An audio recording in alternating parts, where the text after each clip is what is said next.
Good evening and salutations, IBNB fans. You know, before I even hit the record button, I was literally sitting there thinking, what the hell am I actually going to sit there and say about this episode? Right? Because as a whole, this episode offered nothing, right? Like, okay, Will psychoanalyzing Bill about his hurt for Luna and how he was disappointed that she wasn't his daughter. And that has been acting very weird, right? And yeah, I made the joke yesterday about he looked like he was in there caught watching a dirty movie, but in reality, it's more than that. He's not in the office. He's sitting there trying to rush his son out, and you know, listen, his son loves him and wants him to be okay. And at this point, he's like, "Hey, listen, I'm gonna come back in and I'm gonna keep checking on you and make sure that you're good." My whole thing is with Bill is like, did you actually have a plan? Like, why would you have her stay in your house? Because in all reality, anybody can come in at any point in time. And, Luna likes to hang out downstairs like an idiot. But here's the thing. Even if Bill's not home, and let's say Luna was upstairs or whatever, you're not to tell me that she's not going to make any noise. That Katie or Will or Lecture that's going to come in is not going to sit like this. Does not seem like it was a well thought out plan.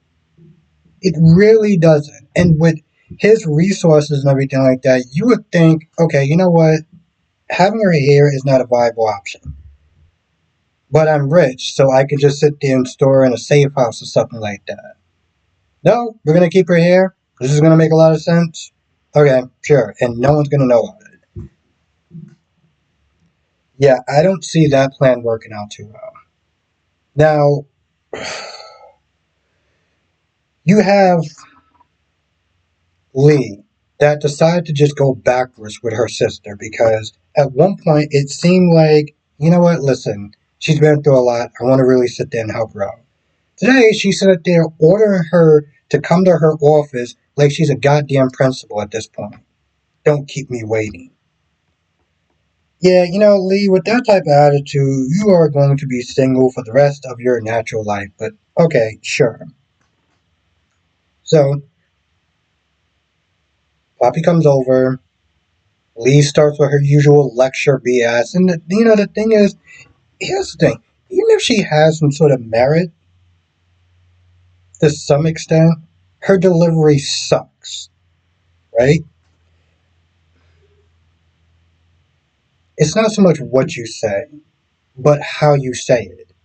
And whatever sort of advice that she's trying to give her, like, you call it tough love, it's not going it's going in one ear and out the other because it just comes across as insults. And that's pretty much what she does for the first few minutes. She talks about Tom's liver and she's all like, "Oh, well, you wouldn't be able to handle an OR." I was like, most people wouldn't be able to handle an OR when they sit there seeing a goddamn liver. So why don't you just get to the damn point of why you summoned her? Now she does sit there and say she ran a test. It's not Tom Star. We both know who it is. Okay, cool. I get the mystery. All right, you gotta sit there and leave the fans wanting more. We gotta tune in tomorrow to find out, or the next day. It's gonna be tomorrow because it's Cliffhanger Friday. But I get that part. This scene didn't add up to anything because all you did was have your sister come over, berate her for most of it, and in the last, I don't know, 30 something seconds, maybe a minute, you decide to get to why she's there. It was actually really great storytelling. The sad thing is that I feel like in some sense I'm coming across as Lady Whistleblower. And I'm not trying to, and that's a reference for the people that watch Days. Um, but it's just like, I mean, hell, I get it. If somebody from CBS or Brad Bell or whatever was like, okay, let me sit there and try to start talking about your channel, Robert, and how, how you should do your job a lot better. I get that, but god damn. Like, I watched Poor Charles. I've seen a half an hour show that can do better than this. Let's then get to this goofy ass Daphne shit. Because after Steffi pats herself in the back, we see Eric and Reg. Steffi wants to sit there and show Steffi wants to sit there and show Reg her secret weapon. And that's Daphne's goofy ass, whose nose is unmatched by anyone in the perfume era. Okay, listen, I get it. I don't get perfume, so I can get past that. But she has a nose. Oh, she has a nose. Okay, yeah, this is not coming across goofy at all. But then, she starts hyping her up. There's no man that can sit there and resist her. Let me tell you something. I can sit there and get a line of guys, and I'm pretty sure a lot of them can sit there and resist her. Mostly due on her goofy ass attitude. And yes, like I said on my guy Carice's channel, she's pretty. She's not irresistible. Okay? She's not irresistible. She's pretty. But sometimes this highlights a certain aspect. Some guys can sit there and say, we don't know what women want. Then you look at Stephanie and it's like, you clearly don't know what guys want, right? Sometimes in my chat or whatever, I'll sit there and be like, oh, I think this woman is hot. And just to be like, she's okay. I think that your rating system is off. It's not because you're not a guy. It's like you're not a guy. So you're not gonna sit there and get it. And I feel like that's like with Steffi. Steffi's not just saying that this chick is irresistible and like, I can't knock you, but you clearly don't understand it from a guy's point of view, and you're not going to because, well, you don't have a joystick. So I get that. But, she's like, oh, well, Daphne's going to sit there and somehow, she doesn't say it, but she's like, she's good at other areas. And Rich is like, okay, you know what, listen, I don't need to know that. But he's supporting of Steffi's plan. That's whatever. Stupid. I'm going to be honest. It's just dumb. Hope still has reservations about Steffi coming back and we can't trust her. She has bad juju. We know her history, and she seemed like she came back to our side a little bit too easy. Carter is trying to be a little more pragmatic. At first, he's hopeful wishing. He's like, hey, listen, maybe she's sort of light. Maybe, she's seen this as a businesswoman. But he does sit there and say, at the very least, she's a Forrester. Okay? And that gives credibility to the change in leadership. At the very least, we can use it for that. It's very true. He feels like he got this, and that's fine. Because, what Steffi said is, Steffi's not there playing chess. Steffi's like, you can look at me, but you won't sit there and see the real threat until it's too late.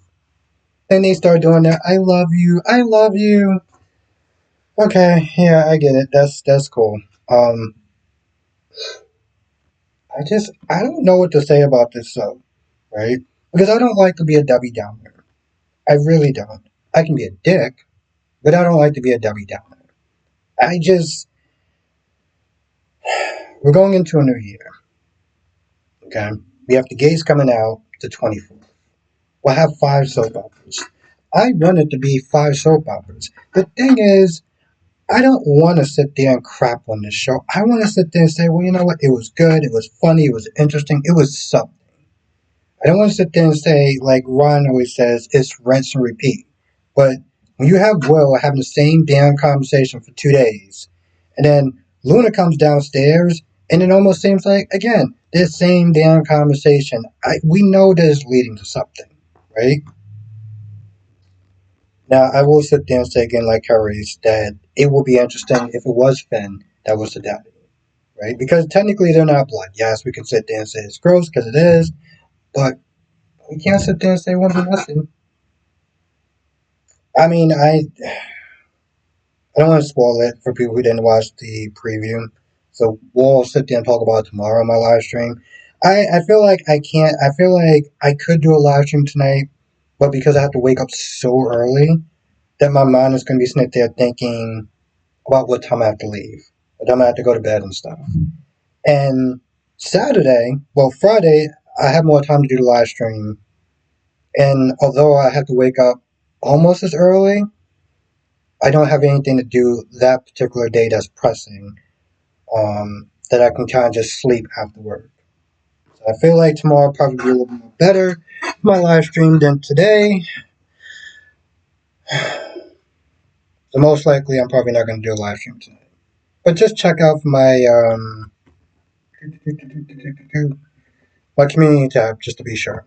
I was kind of going over it back and forth. It's like, I could do it. I don't know if I should. And then it's like I always sit there and say that I'm going to do a live stream for an hour and a half, and an hour and a half turns into 2 hours, and then it's just like, what is even the point of going to sleep? And then before I know it, I have to wake up at 3:45 in the morning.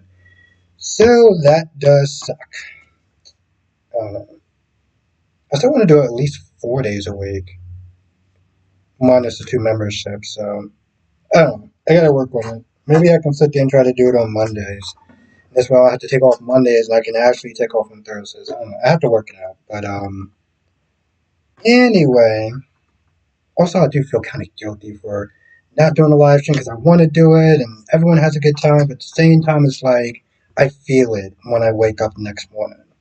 You know, um, and hell, waking up at 3:45 is a lot better than waking up at 4 o'clock for just reasons. So anyway, enough of that rant. With that being said, I'm gonna go. If I missed anything, write in the comment section below. Most likely, like I said, we'll do the live stream tomorrow. We'll talk about all four soaps. We gotta talk about YNR too. We gotta talk about YNR. Some of that goofiness is over the top, as well as this level of goofiness and the other two shows. You know what they are. Anyway, I'll see you in the next video.